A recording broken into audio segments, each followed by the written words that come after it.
14 नवंबर 2024 दोपहर 2 बजे गुजरात के वापी रेलवे स्टेशन की सीसीटीवी फुटेज में दिख रहा ये शख्स एक ऐसा ख़तरनाक अपराधी है जिसको गुजरात पुलिस पिछले कई सालों से ढूंढ रही थी। भले ही फुटेज की वीडियो क्वालिटी ज़्यादा अच्छी नहीं है, पर वीडियो में ये साफ देखा जा रहा है कि एक शख्स फिज़िकली हैंडीकैप है जो एक पैर से लंगड़ा के चल रहा है, और इसी बात का फ़ायदा उठाकर ये सिर्फ उन्हीं कोच या डिब्बों में बैठी महिलाओं को अपना शिकार बनाता था जो कोच या डिब्बे में सिर्फ डिसेबल लोगों के लिए रिज़र्व किए जाते थे। पहले ये किलर डिसेबल कोच में बैठी महिलाओं के साथ बातचीत करता और रात में मौका देखकर उन्हें जान से मारने के बाद उनके साथ गलत काम किया करता था, और यही इसका पैटर्न बन चुका था। पर पुलिस के लिए इस शख्स को पकड़ पाना बहुत ही मुश्किल था, क्योंकि फिज़िकली हैंडीकैप होने के बावजूद भी ये किलर एक बहुत ही बड़ा मास्टरमाइंड था जो कभी भी किसी एक लोकेशन पर अपने टारगेट पर अटैक नहीं करता था। इन क्राइम्स को अंजाम देते देते इसका हौसला इतना बढ़ चुका था कि ये अपने पैटर्न को चेंज करने वाला था। लेकिन इन सारे इंसिडेंट में एक बात कॉमन थी कि ये सभी घटनाएं ट्रेन के अंदर हुई थी, सिर्फ एक इंसिडेंट के अलावा, और यही वो एग्जैक्ट मोमेंट था जहां ये अपराधी एक ऐसी गलती कर बैठता है जिसके बाद पुलिस ने इसे पकड़ा, और पकड़ने के बाद इसने कुछ ऐसी बात बताई जिसे सुनने के बाद गुजरात पुलिस को भी हिलाकर रख दिया।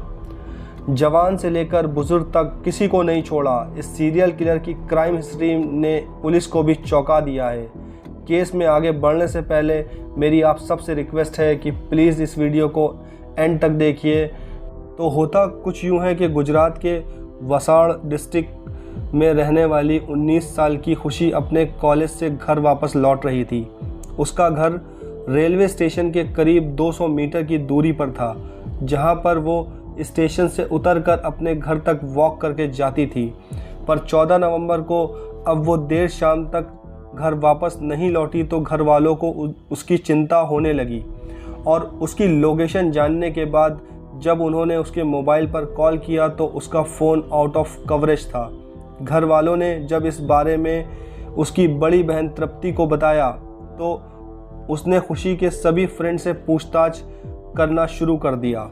खुशी के एक फ्रेंड आनंद ने तृप्ति को बताया कि घर जाते समय वो उसके साथ कॉल पर थी, पर फिर अचानक से किसी आदमी की आवाज़ आने लगी, जिसके बाद फ़ोन कट गया और उसके बाद से उसका फ़ोन नॉट रीचेबल जा रहा है।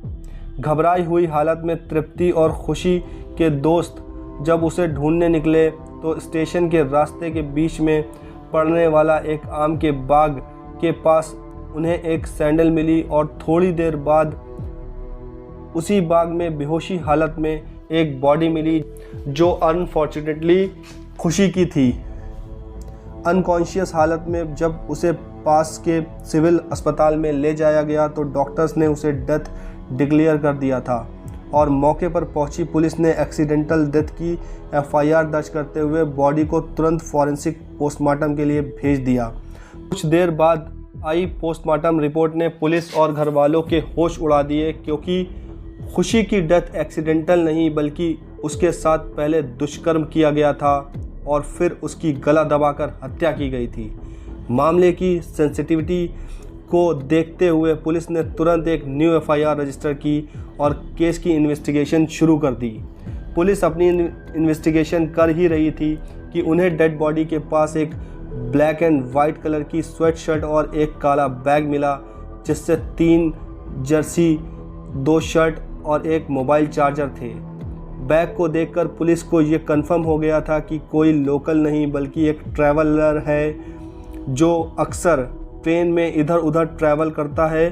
पुलिस के लिए ये एक बहुत ही बड़ा एविडेंस था, और इसी एविडेंस के आधार पर पुलिस ने अपनी एक टीम को उधड़वाड़ा रेलवे स्टेशन पर भेजा और वहां से सीसीटीवी फुटेज को चेक करने को बोला। पर अनफॉर्चुनेटली उधरवाड़ा रेलवे स्टेशन पर कोई सीसीटीवी नहीं था, पर पुलिस के लिए इस शख्स को पकड़ना बहुत ही ज़्यादा ज़रूरी था, क्योंकि एज अ ट्रैवलर वो कभी भी पुलिस की रेंज से दूर हो सकता था और उसके बाद उसे पकड़ना काफ़ी मुश्किल हो जाता। इसलिए वसाल डिवीज़न के एसपी करणराज सिंह वाघेला ने मामले की गंभीरता को देखते हुए अपनी टीम को एक्सपेंड कर दिया, जिसके बाद उन्होंने 10 अलग अलग टीम्स बनाई जो टेक्निकल और ह्यूमन इंटेलिजेंस की मदद से इस केस पर काम कर रही थी। पुलिस की इन टीम ने उधरवाड़ा स्टेशन से अगले और पिछले स्टेशन की सीसीटीवी फुटेज को खंगालना शुरू किया।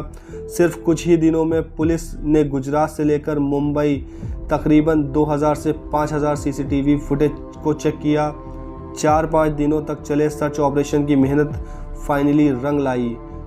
वापी स्टेशन के एक सीसीटीवी फुटेज में बिल्कुल वही सेम स्वेट शर्ट पहना व्यक्ति दिखाई दिया, जिसने सेम वही दिखने वाला बैग अपने पीछे टांगा हुआ था जो पुलिस को इन्वेस्टिगेशन के दौरान मिला था। सीसीटीवी फुटेज से ये कंफर्म हो गया था कि ये शख्स फिजिकली हैंडीकैप है और एक पैर से लंगड़ा के चलता है। पुलिस के लिए ये एक बहुत ही अहम सुराग था, पर स्टिल उसके पास सस्पेक्ट की फ़ोटो के अलावा और कोई इन्फॉर्मेशन नहीं थी।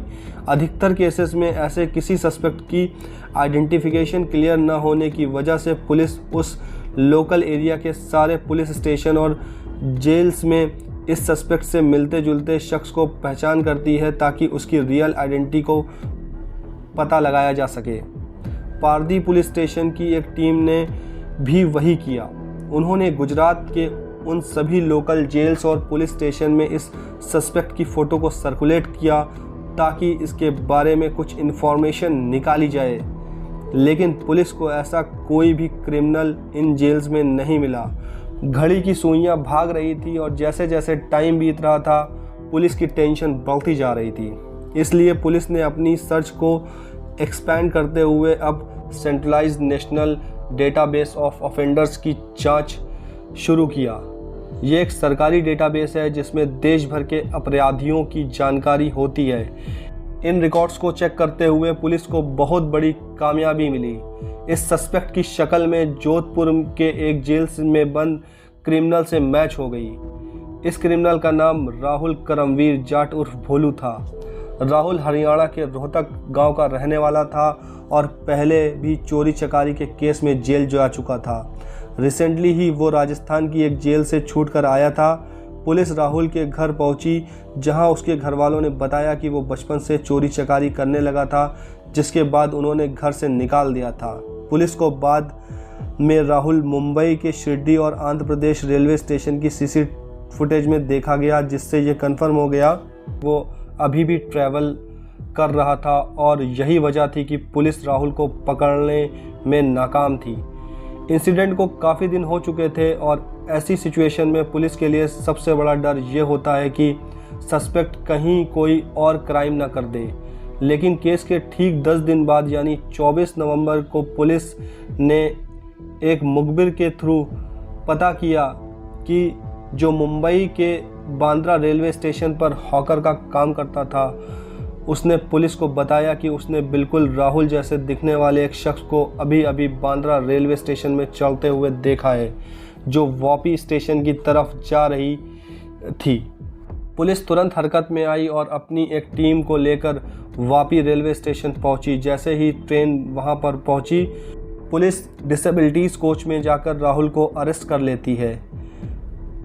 फाइनली 10 दिन की बड़ी मशक्क़त के बाद राहुल अब पुलिस की गिरफ्त में था, लेकिन गिरफ्तारी के बाद जब नाम और शक्ल से भोलू दिखने वाला राहुल ने अपनी कहानी और जुर्म के किस्से बताने शुरू किए तो पुलिस के पैरों से ज़मीन खिसक गई। राहुल ने पुलिस को बताया कि पिछले 25 दिनों में वो 5 कत्ल कर चुका है। उसने पहला कत्ल 20 अक्टूबर को पुणे से कन्याकुमारी जाने वाली ट्रेन में किया। पहले एक महिला के साथ दुष्कर्म किया और फिर उसकी हत्या कर उसका सामान लेकर भाग गया।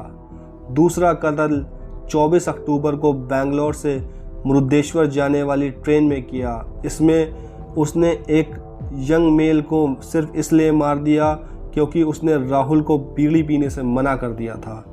पुलिस के होश तब और उड़ गए जब उसने बताया कि 14 नवंबर को खुशी का कत्ल करने के बाद वो रेलवे स्टेशन गया, जहां उसने एक दूध की बोतल और पानी खरीदा। उसका इरादा फिर से खुशी के पास लौटने का था, लेकिन वहां काफ़ी लोग इकट्ठा हो गए, इसलिए वो वहां से भाग गया और अपना बैग भी पीछे छोड़ गया। 19 नवंबर को उसने 60 साल के सुमित्रा चटर्जी नामक तबला टीचर की चाकू मारकर हत्या कर दी। फिर उसका सामान और 10,000 रुपये कैश लेकर भाग गया। गिरफ्तारी के कुछ घंटों से पहले उसने एक 21 साल की लड़की की बेरहमी से हत्या कर दी थी। पारदी पुलिस स्टेशन ने बाकी राज्यों की पुलिस से इन सभी हत्याओं की पुष्टि भी कर ली थी, जिसके बाद राहुल को पुलिस रिमांड में भेज दिया गया। कोर्ट ने राहुल पर आईपीसी धारा 103, 64 और 66 लगाई। अगर क्राइम प्रूफ होते हैं तो राहुल को फांसी या उम्र कैद होना तय है। अगर आपको हमारी आज की स्टोरी पसंद आई हो तो हमारे चैनल को सब्सक्राइब करें और हमें अपनी राय कमेंट में ज़रूर बताएं। Thank you so much.